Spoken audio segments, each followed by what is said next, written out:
من شرور أنفسنا وسيئات أعمالنا من يهده الله فلا مضل له ومن يضلله فلا هادي له وأشهد أن لا إله إلا الله وحده لا شريك له وأشهد أن محمدا عبده ورسوله أما بعد فقد قال الله تعالى في القرآن العظيم أعوذ بالله من الشيطان الرجيم اتقوا الله الذي تساءلون به والأرحام إن الله كان عليكم رقيبا اتقوا الله وقولوا قولا سديدا يصلح لكم أعمالكم ويغفر لكم ذنوبكم ومن يطع الله ورسوله فقد فاز فوزا عظيما اتقوا الله حق تقاته ولا تموتن إلا وأنتم مسلمون أفحكم الجاهلية يبغون ومن أحسن من الله حكما لقوم يوقنون கண்ணியத்துக்குரிய எல்லாம் நல்லடியார்கள் அல்லாஹ்வுடைய பேரருளால் அல்லாஹ்வுடைய மார்க்கத்தை அறிந்து கொள்வதற்காக அல்லாஹ்வுடைய ஆலயம் மஸ்ஜித் அக்ஸாவில் நாம் எல்லாம் அமர்ந்திருக்கிறோம். இந்த வாய்ப்பை வழங்கிய எல்லாம் அல்லாஹ்வுடைய அனைத்து போடுகிறார். அல்லாஹ் சுப்ஹானஹு வ தஆலா 5ஆம் அத்தியாயம் 50ஆம் வசனத்தில் அஃபஹுக்குமல் ஜாஹிலியத்தி யபூன் வமன் அஹ்ஸனு மினல்லாஹி ஹுக்மன் லிகௌமி யூகினூன் அவர்கள் அறியாமை காலத்தவர்களின் சட்டங்களை விரும்புகிறார்களா? அல்லாஹ்வை விட உறுதியாக நம்பக்கூடிய மக்களுக்கு அழகிய சட்டங்களை வடிவமைத்து தருகிறவன் யார் என்று அல்லாஹ் இந்த வசனத்திலே கேட்கிறார். இது அல்லாஹ்வுடைய தூதருக்கு இறக்கப்பட்ட அல் குர்ஆன் 5ஆம் அத்தியாயம் 5ஆம் வசனம். அல்லாஹ்வுடைய குர்ஆனை ஏற்றுக்கொண்டவர்களிடத்தில் இந்த கேள்வியை அல்லாஹ் முன்வைக்கிறார். அல்லாஹ்வுடைய குர்ஆனை அல்லாஹ்வுடைய வேதம் என்று ஏற்காதவர்கள் இந்த கேள்வி பொருளற்றதாகிவிடும். அப்ப இந்த கேள்வி முஸ்லிம்களை பார்த்து அன்றைக்கு வாழ்ந்த நபி தோழர்களை பார்த்துத்தான் இந்த கேள்வியை அல்லாஹ் முன்வைக்கிறார். சட்டம் இயற்றுகிற அதிகாரம், இதுதான் சட்டம், இதுதான் வழிமுறை நடைமுறை, இதுதான் மார்க்கம் என்று சொல்லுகிற இடத்தில் அல்லாஹ் இருக்கிறார். அதை கேட்டு உருவாகி நடைமுறைப்படுத்தக்கூடிய இடத்தில் அல்லாஹ்வுடைய தூதர் இருக்கிறார்கள். மக்களுக்கு ஒரு ஆசானாக, ஆசிரியராக, வழிகாட்டியாக இருந்து வழிநடத்தக்கூடிய இடத்தில் அல்லாஹ்வுடைய தூதர் இருக்கிறார்கள்.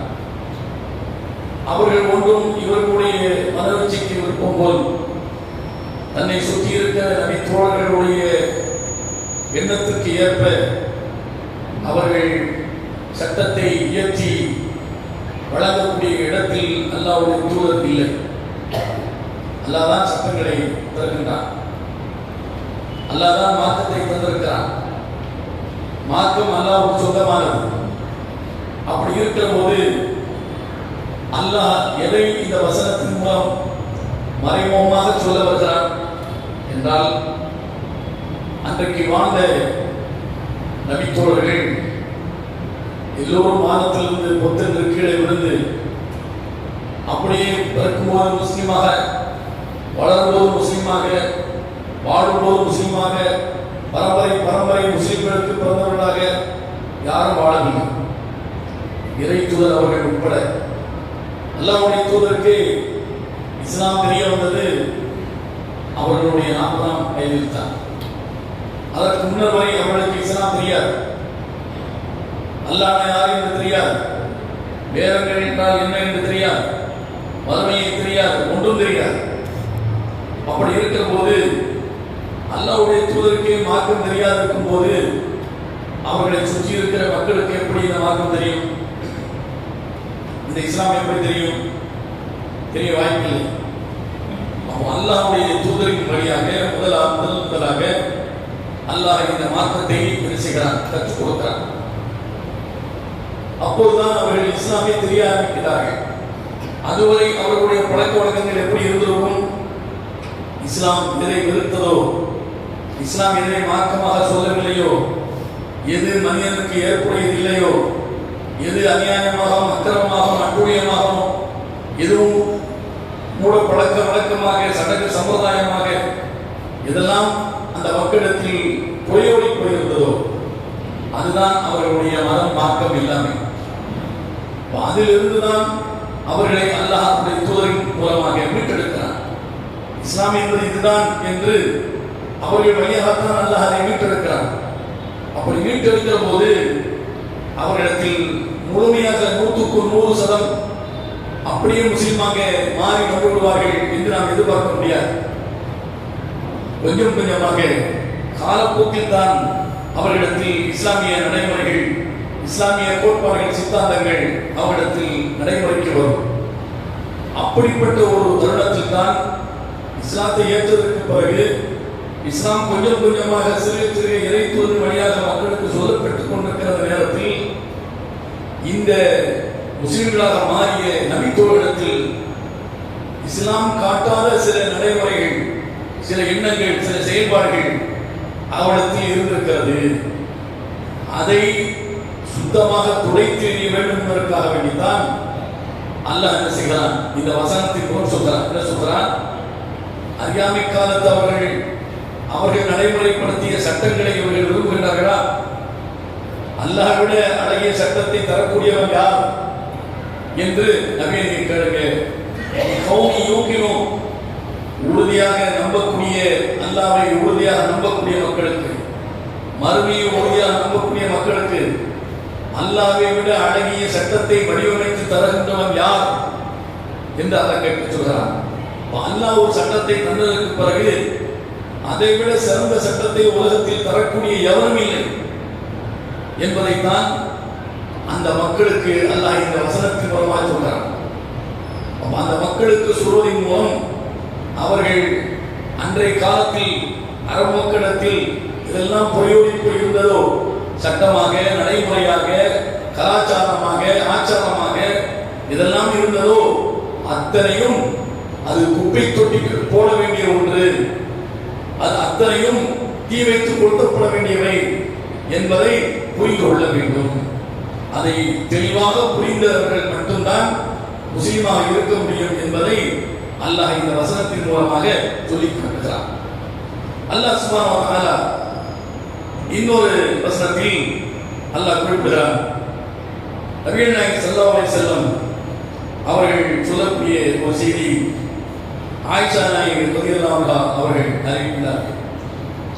கான்த் குரைஷ் வமன் தான தீனஹா யகிஃபூன பில் முஸ்தலிஃபா வகானு யுஸம்முன ஹும்ஸ்.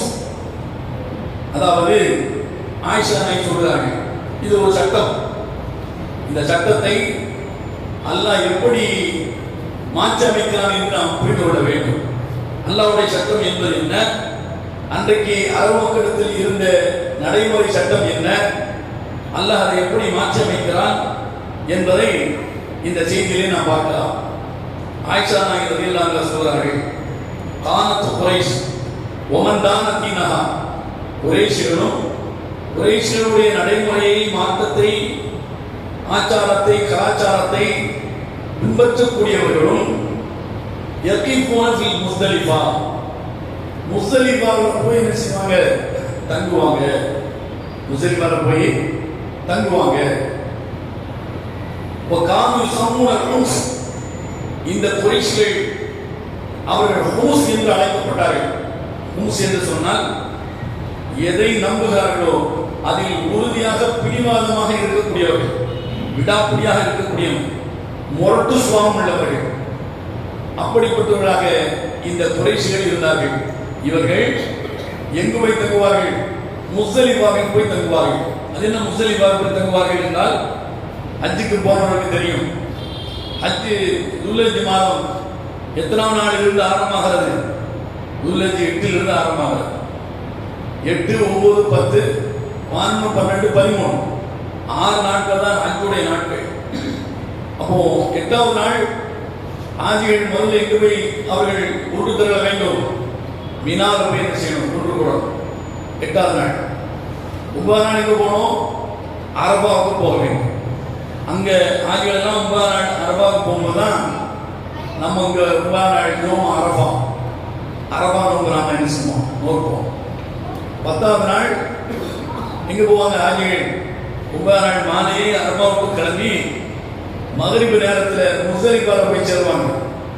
அந்த மகரிபு என்பது துல்ஹஜ் மாதம் 10ஆம் நாளுடைய ஆரம்பம். மகரிபு துல்ஹஜ் மாதம் 10ஆம் நாள் முஸ்தலிஃபாவுக்கு போயிடுவாங்க.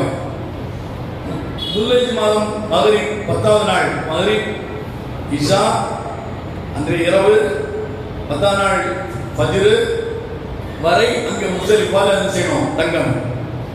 ஃபஜ்ர் முஸ்தலிஃபாவில் பொழுது விட்டு பிறகு அங்கிருந்து அவங்க என்ன திரும்ப மினாவுக்கு வரணும். ஆட்சிகள் மினாவில் வரும்போது முதல்ல அவர்கள் எதிர்கொள்ளக்கூடியது மினாவில் பெரிய ஷைத்தான், ஜம்ரத்துல் அகபா என்று சொல்வார்கள். அந்த பெரிய ஷைத்தான் கல்லடிகள் இருக்கா இல்லையா, அது பெரிய கல்லை என்ன செய்வாங்க? அங்கே கல்லை அவங்க எதிர்நோக்குவாங்க. அப்போ அந்த ஷைத்தானுக்கு என்ன செய்யணும்? 7 கல் என்ன செய்யணும்? அடிக்கணும். 7 கல் அடிச்சுட்டு அப்படியே போய் மினாவில் போய் தங்கணும். 10ஆம் நாள் மினா. அங்கே போனதுக்கு பிறகு கல் எடுத்ததுக்கு பிறகு அவங்க மொட்டை அடிக்கணும், குர்பானி கொடுக்கணும், அல்ல குர்பானி கொடுக்கணும், மொட்டை அடிக்கணும், எதையும் முன்பு என்ன செய்யலாம்? செய்து கொள்ளலாம். எல்லாம் முடிச்சுட்டு நேரம் அவங்க திரும்ப காபாவுக்கு வரணும். 10ஆம் நாள் காபாவில் வந்து பேசாம காபாவுக்கு வந்து தவாஃபுல் இஃபாதா, அங்கே தவாஃபுல் இஃபாதா சொல்றாங்க. இடை தவாஃப், இடையில செய்யக்கூடிய ஒரு தவாஃபுல் இஃபாதா செய்யணும். தவாஃபுல் இஃபாதா செய்துட்டு நேரம் திரும்ப மினாவுக்கு என்ன செய்யணும்? அவங்க வந்துடணும். தம்பி அவன் பிரிச்சுங்க, ஒரு மணி நேரம்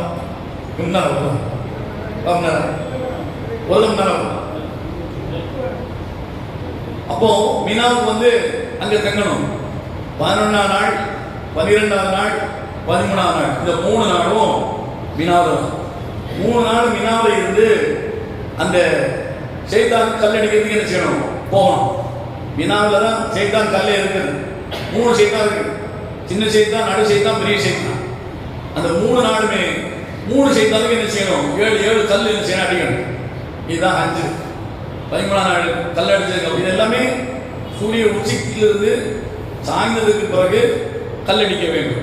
10ஆம் நாள் மட்டும் சூரியன் உச்சிக்கு வர்றதுக்கு முன்னால முஸ்தலிஃபாவிலிருந்து வந்து கல் அடிக்கணும். 11ஆம் நாள், 12, 13ஆம் நாள் சூரியன் உச்சிக்கு வந்ததுக்கு பிறகு போய் என்ன செய்யணும்?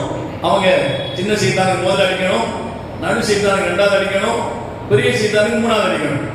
இப்படி அவங்க ஹஜ்ஜை செய்யணும் என்பது இறை தூதர் அவர்கள் நமக்கு காட்டி தந்த ஹஜ்ஜுடைய வழிமுறை. இஸ்லாம் வந்ததற்கு பிறகு ஹஜ்ஜை அல்லாஹ் கடமையாக்கியதுக்கு பிறகு ஹஜ்ஜை எப்படி செய்யணும்னு சொல்லி அல்லாஹ்வுடைய தூதரின் வழியாக அல்லாஹ் ஹஜ்ஜு செய்யக்கூடிய முறையை நமக்கு அல்லாஹ் இருக்கிறான், காட்டி தந்திருக்கிறான். அதை தான் நபி அவர்கள் சொன்னார்கள், குது அன்னி மனாசிகக்கும், என் மூலமாக இந்த ஹஜ்ஜு எப்படி செய்ய வேண்டும் என்ற இந்த கிரியை நீங்கள் எடுத்துக்கொள்ளுங்கள். நான் எப்படி காட்டி தரனோ அது மாதிரி ஹஜ்ஜு செய்யுங்க என்று நபி அவங்க சொல்லிட்டாங்க. இஸ்லாம் வந்ததற்கு பிறகு, இஸ்லாம் வருவதற்கு முன்னர் அந்த குறைஷிகள் காபிர்களாக இருந்தார்களா இல்லையா, அவங்களும் என்ன செஞ்சிருக்காங்க? ஹஜ்ஜு செஞ்சிருக்காங்க காபாவை. நம்ம இப்ப செய்யற மாதிரி ஹஜ்ஜா இல்லை. நம்ம தவாஃப் செய்யறோம். ஹஜ்ஜுக்கு செய்யக்கூடிய தவாஃப், உம்ராக்கு செய்யக்கூடிய தவாஃப் நம்ம எப்படி செய்வோம்? கீழாடை ஒன்று, மேலாடை ஒன்று. ஆண்கள், பெண்கள் வழக்கமாக அவங்க எல்லாம் முகமுகை தவிர எல்லாம் மறைத்திருக்க வேண்டும். நம்ம என்ன செய்வோம்? தவாஃப் செய்வோம். ஆனால் குறைஷிகள் எப்படி தவாஃப் செய்தாங்க தெரியுமா? நிர்வாணமாக காபாவை தவாஃப் செய்தார்கள். மொத்தத்துக்கு ஆடையே இல்லாம பிறந்த மேனியோடு காபாவை நினைச்சாங்க, தவாஃப் செய்தாங்க. அல்லாஹ் குர்ஆன்ல நினைச்சாங்க, சொல்லிட்டாங்க. இது அவங்களுடைய ஹஜ். அவர்களில் ஜாதிய வேறுபாடு இருந்தது. ஜாதிய வேறுபாடு என்று சொன்னால் குறைஷியர்கள் உயர்ந்து வளர்த்தவர்கள், குறைஷ் அல்லாத மற்றவங்கள்லாம் அடுத்தடுத்த நிலையில் உள்ளவங்க. இப்ப எப்படி இந்திய சமூகத்தில் உயர் ஜாதி, தாழ் ஜாதி, நடுஜாதி, இடைஜாதி சொல்லி ஏகப்பட்ட ஜாதிகள் இருக்குதா இல்லையா? இது எல்லாமே அன்றைக்கு அரபு நாட்டில் இருந்துச்சு. எல்லாமே அரபு நாட்டில் இருந்துச்சு. அரபுகளிலேயே மக்காவிலேயே உயர் ஜாதி குறைஷி ஜாதி. அந்த நாட்டிலேயே உயர்ந்தவர்கள் அரபுகள், மற்ற மொழியை சார்ந்தவர்கள் கீழ்நிலையில் உள்ளவர்கள். இப்படி மொழி ரீதியாக இன ரீதியாக அன்றைக்கு வேறுபாடு என்ன செய்து இருந்துச்சு. இவங்களும் அஞ்சுக்கு போறாங்க. போகும்போது குறைஷிகள் நேர எங்க போய் தங்குவாங்க? முஸ்தலிஃபால போய் தங்குவாங்க. அதான் இந்த ஹதீஸ். எங்க போய் தங்குவாங்க? முஸ்தலிஃபால போய் தங்குவாங்க. ஏன்னா இந்த முஸ்தலிஃபா என்பது ஹரம் இருக்கா இல்லையா, மக்கா, அந்த ஹரமுடைய எல்லைக்குள் இருக்கிறது. ஹரமுடைய எல்லைக்குள் இருக்கிறது. ஹரம் என்பது அது 4 திசைகள், அதற்கான எல்லை என்ன நிர்ணயிக்கப்பட்டு அங்க என்ன போர்டு வச்சிருப்பாங்க.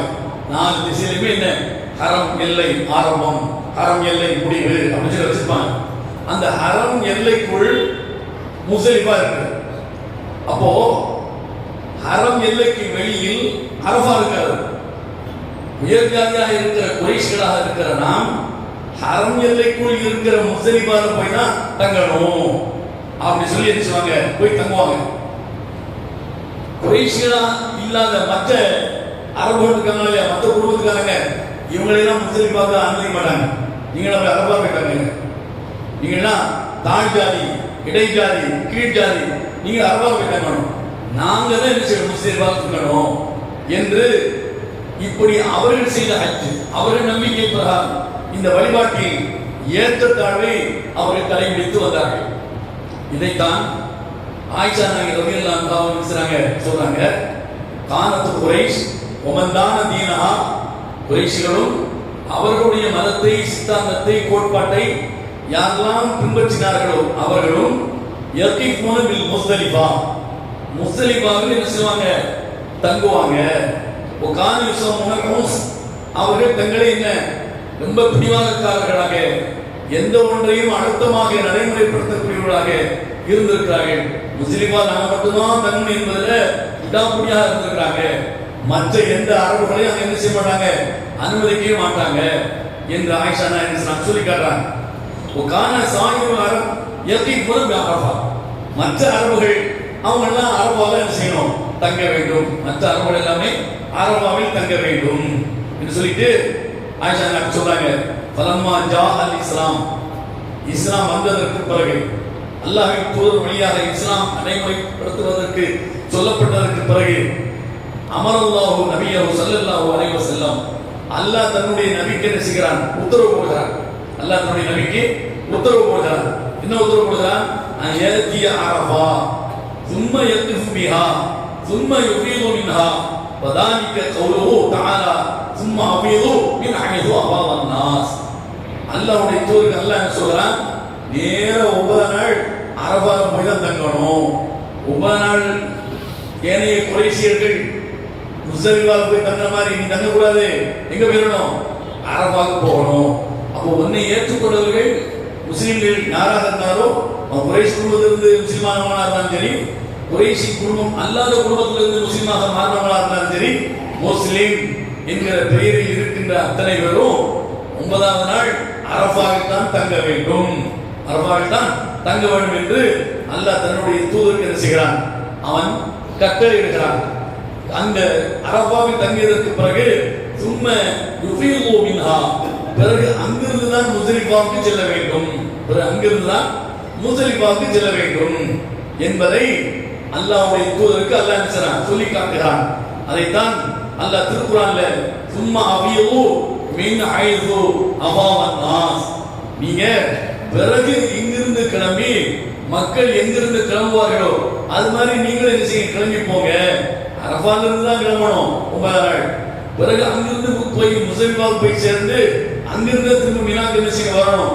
இந்த வரிசையில தான் நீங்க என்ன செய்யணும்? ஹஜ் செய்யணும் என்று அல்லாஹ் சுப்ஹானஹு வ தஆலா ஒரு திருக்குர்ஆன் வசனத்தையே இவங்க சேட்டைக்கு ஒரு தீர்வாக, ஜாதிய வேறுபாட்டை வணக்க வழிபாடுகளில் காட்டிய அந்த குறைஷிகளுடைய அந்த எண்ணத்திற்கு வேறுடியாக அல்லாஹ் என்ன செய்கிறான், மாற்று சட்டத்தை அல்லாஹ் என்ன செய்கிறான், வழங்குகிறான்.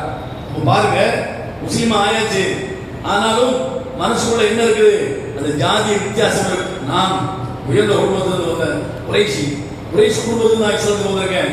நீலாம் சும்மா தாழ்நிலையில இருந்து இஸ்லாத்துக்கு வந்திருக்க, நீ அந்த குடும்பத்தில் வந்திருக்க, நீ இந்த குடும்பத்தில் வந்திருக்க, இவெல்லாம் என்ன கீழ் ஜாதி, நம்மளாம் மேல் ஜாதி, ஆனால் நான் முஸ்லீம் என்கிற இந்த ஏற்றத்தாழ்வை இஸ்லாம் ஹஜ்ஜில் நடைமுறைப்படுத்திய அந்த மக்களுடைய அந்த கலாச்சாரத்தை, அந்த நடவடிக்கையை, அந்த வழக்கத்தை ஒரு சட்டத்தின் மூலமாக அல்லாஹ் என்ன செய்கிறான், மாற்றி அமைக்கிறான்.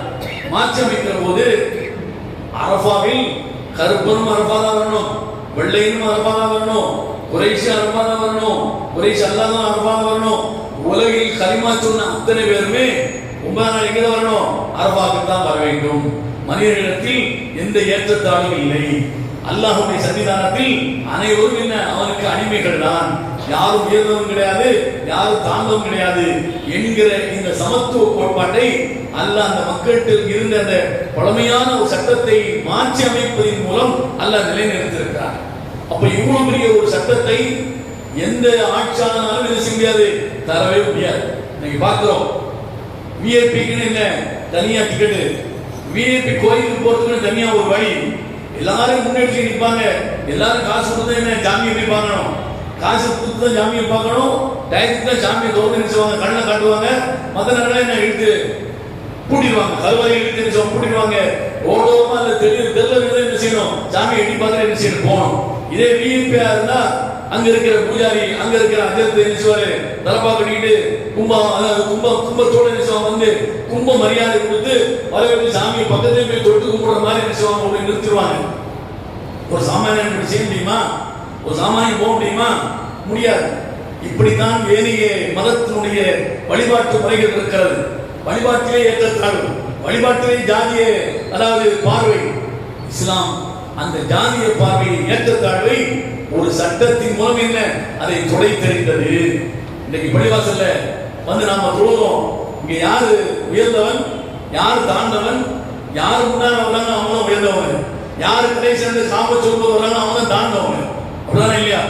அப்படிதான் மலக்கின் சில பேர் இருக்காரு, சும்மாவா அங்க ஒரு 1 மணி 1:30 மணிக்கு பயம் முடியும். அப்போ காமச்சத்தை ஓடி போய் நினைச்சுவோம், அல்லாஹ் கொஞ்சம் 2 ரக்காத் தொழுதுனா ஜும்மா முடிஞ்சது என்று நினைக்கிறவன் தாழ்ந்தவன். அவனை மலக்கு தன்னுடைய பட்டியலில் எழுதுவதே இல்லை, அவர் நோட்ல எழுதுறதே இல்லை, பேர எழுதுறதே இல்லை. யாரு முன்னாலே இமாம் மிம்பர்ல ஏறதுக்கு முன்னால வந்து உட்கார்ந்தாங்களோ இவர்கள் தான் உயர்ந்தவர்கள். இவங்க என்ன மலக்குடைய அந்த நோட்டு புத்தகத்துல இவர்களுக்கு தான் முதலிடம், இவங்க பேர் தான் எல்லாம் எழுதுவான், மலக்கு எழுதுவாங்க. அப்ப இங்க கருப்பு பார்க்கறது இல்ல, வெள்ளன்னு பார்க்கறது இல்ல, இந்த குடும்பத்தை ஜானன்னு பார்க்கறது இல்ல, எல்லோரும் சமம். ஏன்? எல்லோரையும் விட மிகப்பெரியவன் அல்லாஹ் தான். அல்லாஹ் தான் அக்பர், அல்லாஹ் மிகப்பெரியவன். அவருடைய சன்னிதானத்தில் நாங்களும் நீங்களும் எல்லாரும் என்ன அடிமைகள் தான், எந்த வேற்றுமை இல்லை என்பதை அல்லாஹ் நடைமுறையில் இருந்த அறியாமைக்கான சட்டத்தை அல்லாஹ் துடைத்து அதை மாற்றி அமைத்து, இதுதான் வணக்க வழிபாட்டிலும் சமத்துவம் தான் பேணப்பட வேண்டும், தொழில் மட்டுமல்ல ஹஜ்ஜிலும் கூட இதுதான் நடைமுறைப்படுத்தப்பட வேண்டும் என்பதை அல்லாஹ் இதன் மூலமாக என்ன செய்கிறான், சொல்லி காட்டுகிறான். இது மாதிரி ஒரு சட்டத்தை உலகத்தில் எந்த ஆட்சியாளரும் தர முடியலங்க. இல்ல, இந்த நாட்டுடைய முதல் குடிமகள் யாரு? முர்மு. அந்த முர்மே கோயிலுக்குள்ள போக முடியாது, தோல்வி என்ன செய்யணும், சாமியை கும்பிட்டு போகணும். அப்போ ஒரு ஜனாதிபதி சட்டத்தில கையெழுத்து போட்டு அவன் கையெழுத்து போடுறதா என்ன சட்டமே ஆகும், அது சட்டமாக நடைமுறைக்கு வரும். கையெழுத்து போன்ற இடத்துல இருக்கக்கூடிய நாட்டுடைய முதல் குடிமகள் அவளே நினைத்த மாதிரி கோயிலுடைய கருவறைக்குள் போக முடியாது. ஏன்? தாழ் ஜாதி, கீழ் ஜாதி, அதாவது மனிதரில் வேறுபட்ட ஒரு ஜாதி. நீ ஜனாதிபதியா இருந்தாலும் சரி, நீ நிக்கதான் செய்யணும், வெளியில நிக்கணும். நான் உயர்ந்த ஜாதி, நான் ஜனாதிபதியா இல்லாட்டாலும் சாதாரண குடிமகனா இருந்தாலும் நான் ஜாமி பக்கத்துல கருவறையில போய் உள்ள போய் நான் சந்திப்பேன் என்கிற இந்த ஒரு நிலை இன்றைக்கு பார்க்கிறோம். இது ஒரு சட்டத்தை போட்டு எல்லோரும் சமம், இந்த மாதிரியான வேற்றுமையை என்ன கூடாது என்று மோடியாக ஒரு சட்டத்தை போட்டு இதை மாற்றமைக்க முடியுமா? முடியாது. ஏன்? எல்லாமே அந்த பாசனையில் வளர்ந்தவர்கள், எல்லாமே அந்த சிந்தனையில் உள்ளவர்கள். இவர்களால் சட்டத்தை போட்டெல்லாம் இதை மாற்றி வைக்கவே முடியாது. அல்லாஹ்வுடைய சட்டம் மட்டும்தான் அது மிக சரியானது. அவனை விட அழகான ஒரு சட்டத்தை இந்த சமூகத்திற்கு, மனித சமூகத்திற்கு, அறிவுக்கு பொருந்தக்கூடிய ஒரு சட்டத்தை அவனை தவிர யாரும் என்ன செய்ய முடியாது, தர முடியாது என்பதற்கு இதுவும் என்ன ஒரு சான்றாக இருக்கிறது. அடுத்து பாருங்கள் இன்னொரு செய்தி. இது புகாரில முதல்ல சொன்ன இந்த செய்தி புகாரில் இடம்பெற்றிருக்கிறது. புகாரில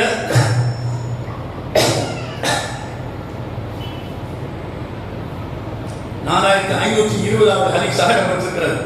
அடுத்தது இன்னொரு செய்தி என்னன்னு சொன்னா, அனஸ் பின் மாலிக் அவங்க என்ன அறிவிக்கிறார்கள்.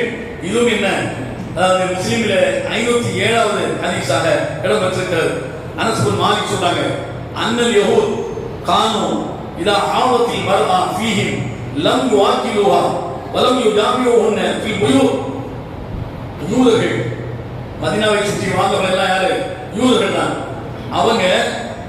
அவங்களுடைய பெண்கள் மாதவிலக்கு வந்து விட்டால், எல்லா பெண்களுக்கும் வரதா செய்யும். உலகத்துல எந்த பெண்ணா இருந்தாலும் அவங்களுக்கு ஒரு சுழற்சி முறையில மாதம் என்ன அந்த விலக்கு என்பது என்ன அவங்களுக்கு வந்தே ஆக வேண்டும். அது அவங்களுடைய உடல் அமைப்புக்கு வரலன்னா அது வியாதின்னு அர்த்தம், வந்தா தான் அவங்க ஆரோக்கியமா இருக்கிறான்னு அர்த்தம். அல்லாஹ் அப்படிப்பட்ட ஒரு முறையை வைத்திருக்கிறாங்க. ஆனா அந்த இனத்தை சார்ந்த பெண்கள் அவங்களுக்கு மாதவிடாய் வந்து விட்டால் லம் யுவாக்கிலுஹா வலம் யுஜாமியுஹுன்ன ஃபீ புயூத், அந்த பெண்களோடு அமர்ந்து சாப்பிட மாட்டாங்க. யாரு? இந்த யூத ஆண்கள். யூத பெண்களுக்கு மாதவிலக்கு வந்தால் யூத ஆண்கள் கிட்ட உட்கார்ந்து செய்ய மாட்டாங்க, சாப்பிட மாட்டாங்க. வலம் யுஜாமியுஹுன்ன ஃபீ புயூத், வீடுகளில் சேர்ந்து என்ன செய்ய மாட்டாங்க, இருக்க மாட்டாங்க. வீடுகளில் சேர்ந்து இருக்க மாட்டாங்க அப்படின்னு சொல்லி அனஸ் ரலியல்லாஹு அன்ஹு சொல்றாங்க. வீடுல சேர்ந்து இருக்க மாட்டாங்கன்னு அர்த்தம், தனியா நினைச்சுவாங்க, அவளை தனியா ஒரு ஓரமா நினைச்சுவாங்க, ஒதுக்கிடுவாங்க. இப்போ நீங்க பார்க்கலாம் பிராமண சமூகத்துல இது மாதிரியான ஒரு நிலை இப்போதும் நடைமுறையில் இருக்கிறது. உங்க நெருங்கிய நண்பர்கள் தான் நீங்க விசாரிச்சு பாருங்க. அவங்க மாணவர்களுக்கு வந்து வைங்க, அதுக்குன்னு கொல்லப்படுறது ஒரு ரூம் வச்சிருப்பாங்க. அந்த ரூம் தான் வச்சு இருக்கணும். 4 நாள் மாணவர்கள் 4 நாள் அந்த ரூம் தான் இருக்கணும். 4 நாளைக்கு சாப்பாடு தட்டையில வச்சிருச்சுவாங்க, ரூமுக்குள்ள தள்ளிடுவாங்க. வெளியில எல்லாம் நினைச்சக்கூடாது, சகஜமா நினைச்சக்கூடாது, வரக்கூடாது. எல்லாரும் உடம்பு உட்கார்ந்து என்ன சாப்பிடுறதுலாம் கூடாது.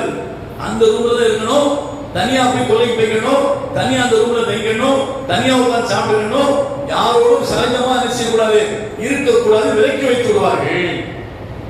இது யூதர்கள் அன்றைக்கு நடைமுறைப்படுத்தியது. அவர்கள் வழியில் வந்தவர்கள் தானே இந்த குடிஞர்கள். அப்ப இவங்களே என்ன அதை நினைச்சாங்க, இன்றைக்கு நினைச்சாங்க, நடைமுறைப்படுத்துறாங்க. அன்னைக்கு இருக்கா இல்லையா விசாரிக்கிறீங்க. ஆனா யூதர்களிடத்தில் இந்த பழக்கம் இருந்தது, இந்த பழக்கம் இருந்துச்சு. அப்படி இருந்த உடனே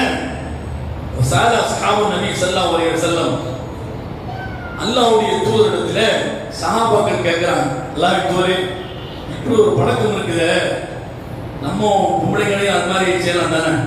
நம்ம பொம்பளைக்கும் மாணவர்களுக்கு வரத்தானே செய்யுது, அவங்களுக்கு மட்டுமா வருது, நம்ம முஸ்லீம் பெண்களுக்கும் என்ன செய்து வருது, நாமளும் அது மாதிரி அவங்கள தனியா ஒரு வீட்டுல தனியா ஒரு ரூம்ல வராத, அங்கேயே இருந்துக்கோ, சாப்பாடு நான் அவனுக்கு தள்ளி விடுறேன் ஏன்னா அப்படின்னு சொல்லி நாம அப்படி சிந்திக்கலாம் தானே, தனிமைப்படுத்தி வைத்துக்கலாம் தானே என்று நபியிடத்துல சஹாபாக்கள் நினைச்சாங்க, கேட்கிறாங்க. ஏன்னா அக்கப்பக்கத்தை பாக்குறது அவங்களும் பாக்குறாங்க இல்லையா?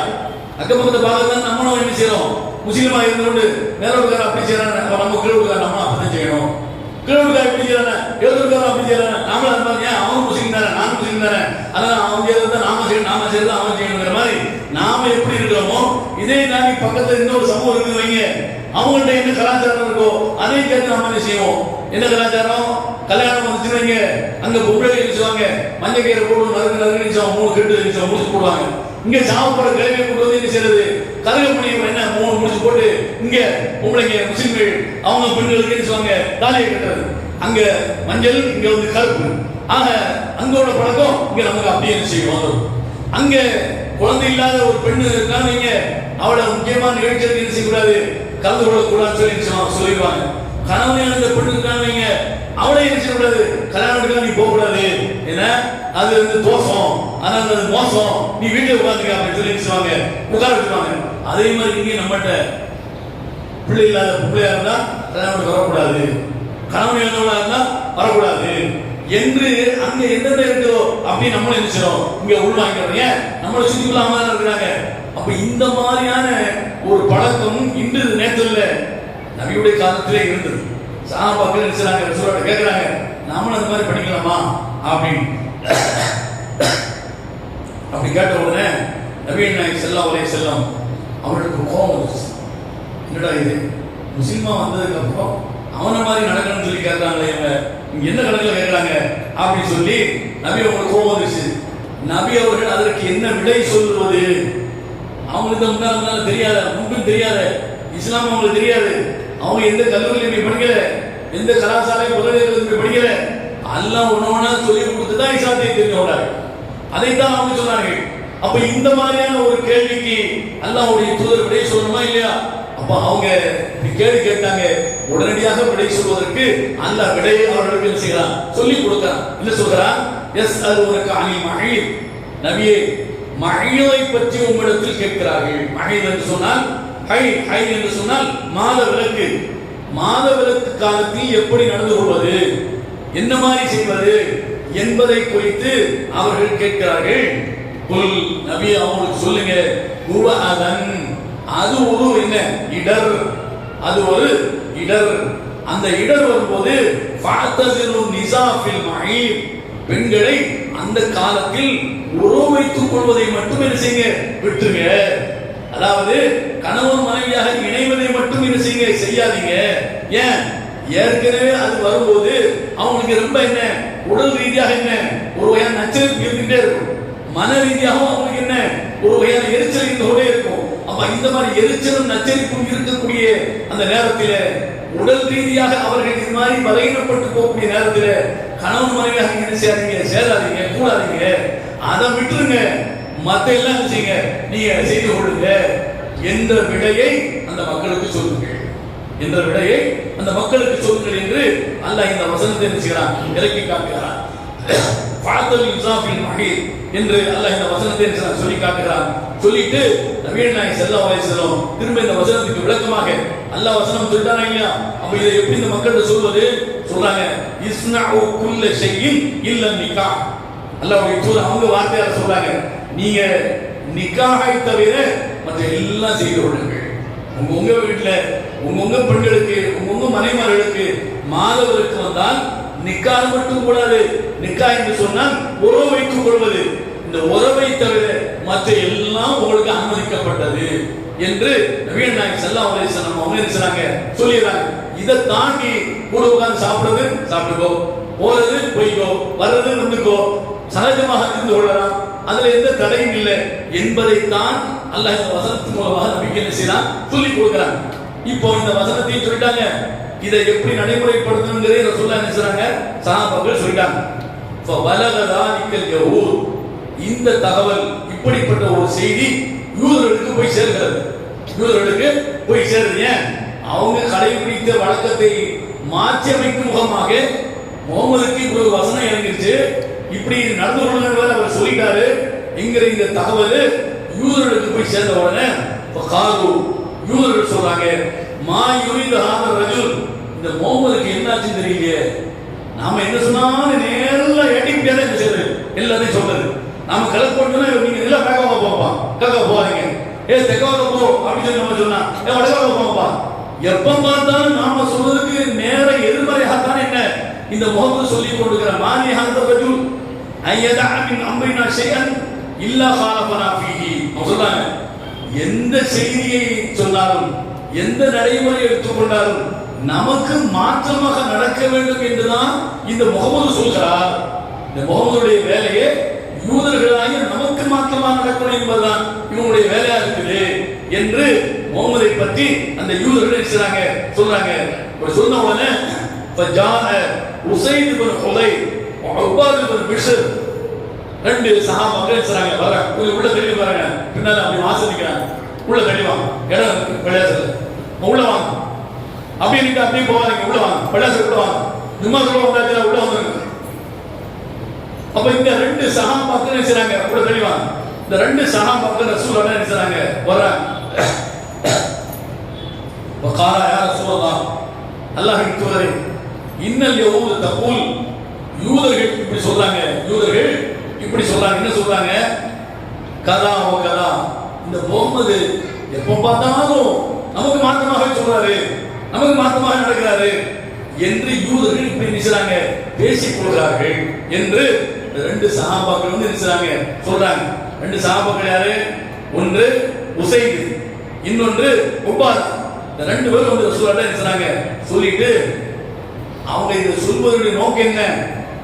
சரி, இந்த மாதிரி நம்மள தப்பா ஏன் பேசுறாங்க, இப்ப நம்மளும் அது மாதிரி இருந்துருவோமே, நம்மளும் அது மாதிரி இருந்துருவோமே என்கிற நோக்கத்தில் தான் நம்மளை சுத்தி முத்தி இருக்கிறவங்க தப்பா பேசுறாங்க.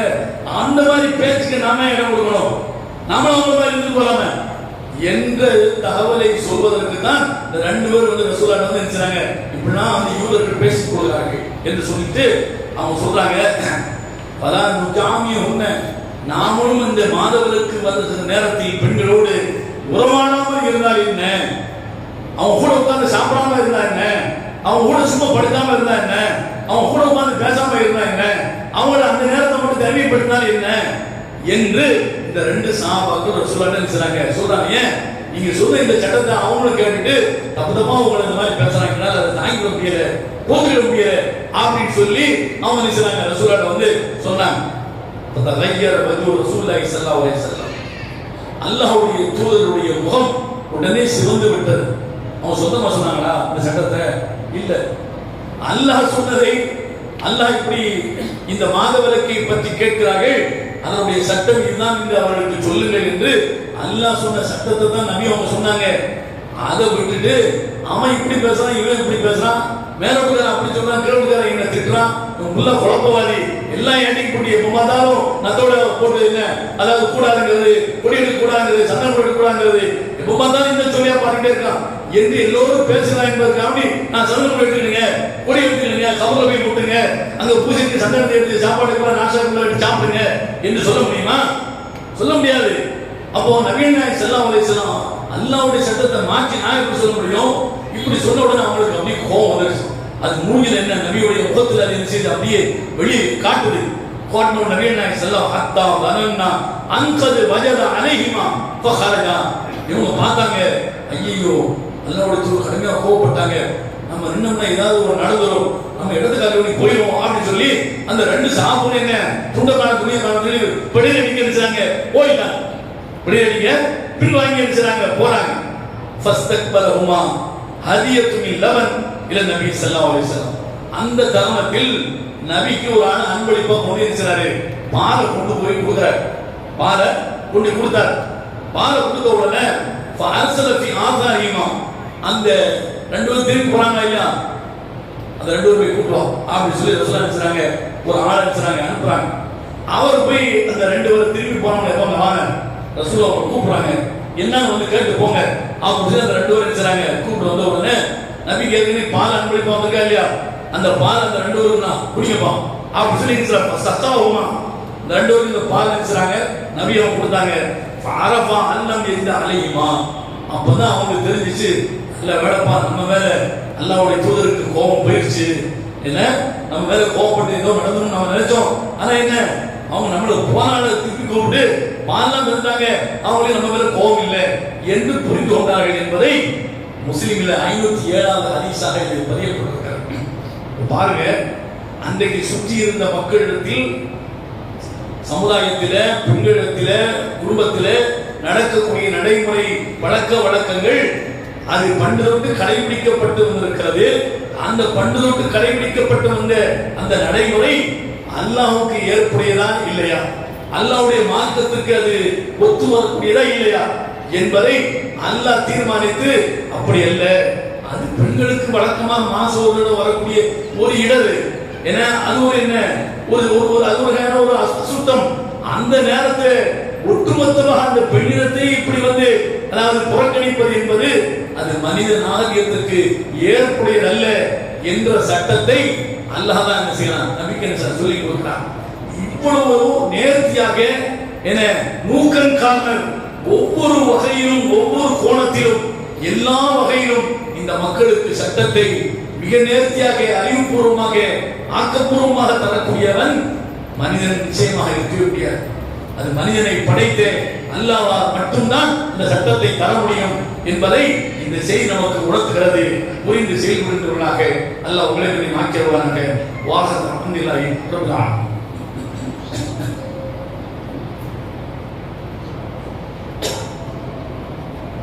அல்ஹம்துலில்லாஹ் வஸ்ஸலாத்து வஸ்ஸலாமு அலா ரசூலில்லாஹ் அம்மா பஅத். இத்தகுல்லாஹ் ஹக்க துகாத்திஹி வலா தமூதுன்ன இல்லா வ அன்தும் முஸ்லிமூன். கண்ணியத்துக்குரிய சகோதரர்களே, அல்லாஹ்வுடைய பேரருளால் அல்லாஹ்வுடைய மார்க்கம், அல்லாஹ் வழங்கியிருக்கிற சட்டம் எல்லா காலத்துக்கும் அது ஏற்புடையது, மனித நாகரிகத்திற்கு ஒத்து வரக்கூடியது, மனிதனை மனிதனாக வாழ்விக்கக்கூடியது, மனிதன் அமைதியாக இந்த உலகில் வாழ்வதற்கு அதை மீறி வேறு ஒன்றும் இல்லை என்பதை நிரூபித்துக் கொண்டிருக்கக்கூடியது என்பதை நாம் பார்க்கிறோம். இன்றைய நடைமுறையில், இன்றைய கால சூழலில் இன்று மட்டுமல்ல எல்லா காலத்திலும் அதான் நடந்து கொண்டிருக்கிறது. இன்றைக்கும் நடக்கிறது. என்ன நடக்கிறது? போதை கலாச்சாரம். மாணவர்கள் அதற்கு அடிமையாகின்றார்கள். எல்லா வீட்டிலையும் இந்த போதைக்கும் கஞ்சாவுக்கும் ஆட்பட்டவர்கள் இன்றைக்கு எல்லா வீட்டிலும் இருக்கிறார் என்கிற அளவுக்கு என்ன அதை நிலைக்கு போய் கொண்டிருக்கிறார். போதைக்கு அடிமையாகுவது. அடுத்தது என்ன? விபச்சாரம். பச்சிளம் குழந்தையை கூட பார்க்காமல் இன்றைக்கு ஒரு ஆண் தனக்கு ஏற்படக்கூடிய அந்த காமத்தை அவன் இந்த அளவுக்கு என்ன கொடூரமாக செய்கின்ற ஒரு சூழலை பார்க்கிறோம். அதை தாண்டி கொலையும் செய்வதை பார்க்கிறோம். அன்றாடம் நடந்து கொண்டிருக்கிறது. தமிழ்நாட்டில் மட்டுமல்ல, மொத்த இந்தியாவில் நடந்து கொண்டே இருக்கிறது. இதற்கு இருக்கிற சட்டம் போக்சோ சட்டம். இதற்கு போக்சோ சட்டம் வச்சிருக்கான். போக்சோ சட்டம் அவன் தலை எடுத்துருமா? ஒரு தலை இருக்காது. நீ எந்த 2 வயசு பிள்ளை நீ பாலியல் பலாத்காரம் செஞ்சாலும் சரி, அதுல 50 வயசு பிள்ளை செஞ்சாலும் சரி, 60 வயசு பொம்பளை செஞ்சாலும் சரி, போக்சோ சட்டத்தை நினைச்சுவாங்க, போட்டுருவாங்க, உள்ள விட்டு ஜெயிலுக்கு வச்சுருவாங்க. ஜெயில் என்பது, சிறைச்சாலை என்பது குற்றவாளிகளுக்கு மாமியார் ஒரு மாதிரி.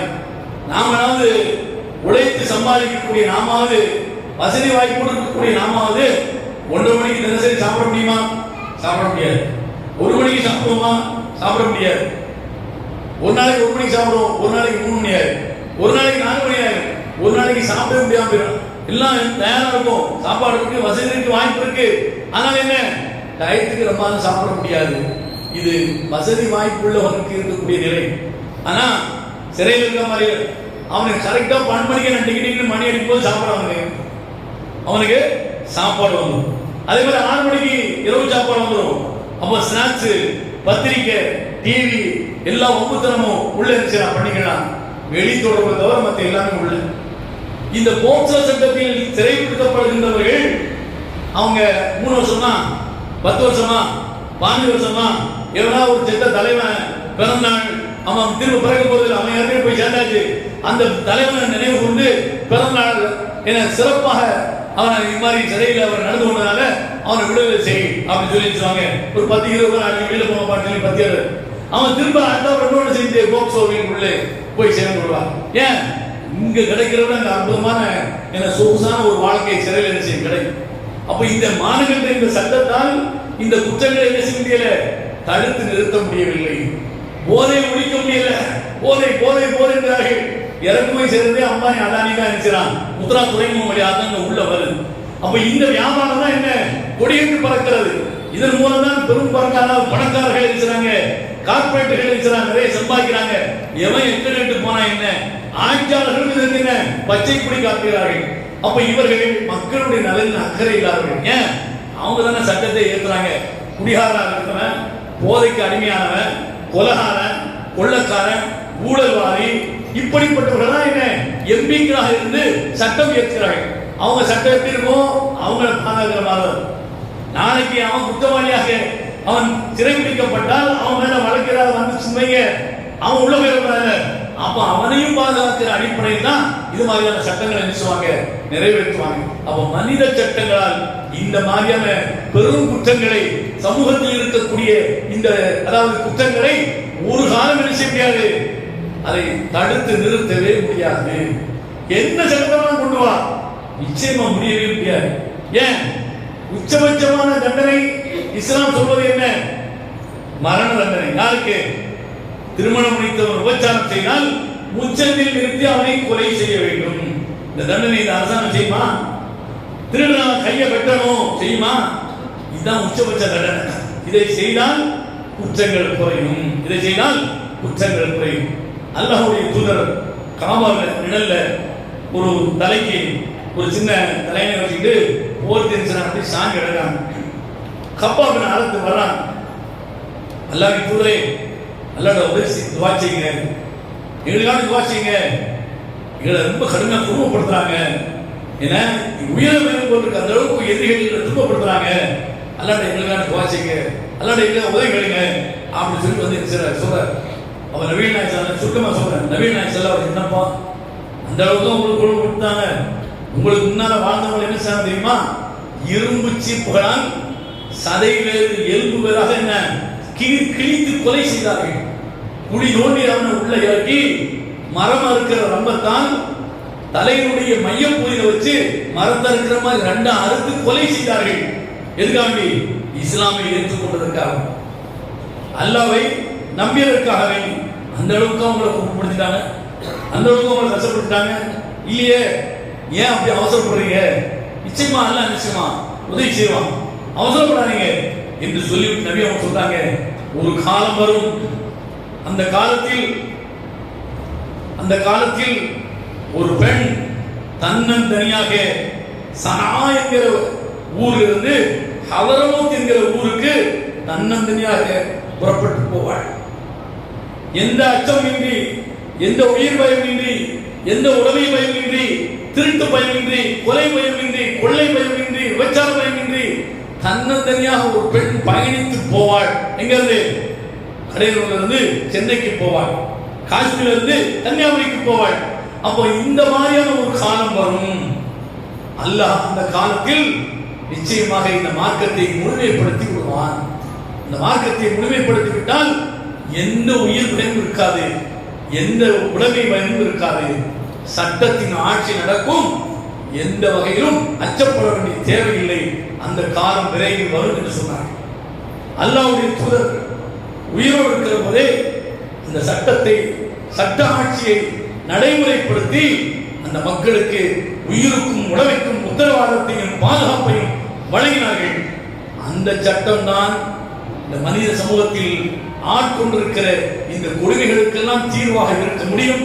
அப்படிப்பட்ட சட்டத்தை அல்லாஹ்வை தவிர வேறு எவரும், எந்த அறிவாளியும், எந்த ஆட்சியாளரும் இந்த மனிதனுக்கு தர முடியாது என்பதை அல்லாஹ் திருக்குர்ஆன் சொல்லி காட்டுகிறான். புரிந்து சேர்த்து அல்லாஹ் ஆக்கியவான வாசகம்